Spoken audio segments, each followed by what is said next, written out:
Ce lundi, à l'hémicycle, les députés se retrouvent après le long week-end de la semaine écoulée du fait du Ramadan pour examiner en plénière la loi portant réglementation des changements climatiques en République du Bénin. Une proposition du député du bloc de la majorité parlementaire, Jean-Michel Abimbola, et 6 autres de ses collègues.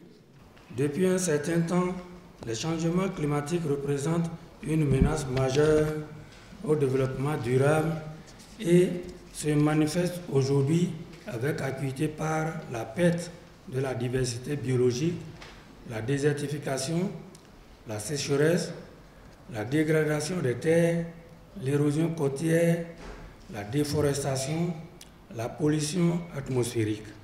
La liste des effets néfastes des changements climatiques n'est pas exhaustive.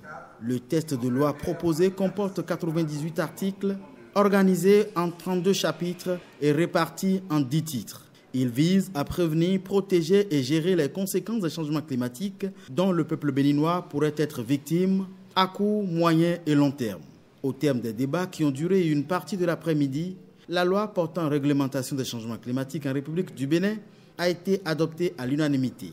Une loi qui permet au Bénin de prendre désormais des mesures efficaces de riposte, d'adaptation et d'atténuation en fixant des objectifs précis de développement économique et social durable, de sécurité et d'efficacité énergétique, et cela conformément aux dispositions spécifiques des instruments juridiques nationaux et internationaux relatifs au changement climatique auxquels le pays est partie. Le texte comporte des innovations, dont l'instauration d'une taxe carbone sur certaines activités en son article 76. En ce qui concerne la taxe carbone, effectivement, tant par l'atténuation que par l'adaptation, on ne pourrait pas annuler totalement l'émission des gaz à effet de serre.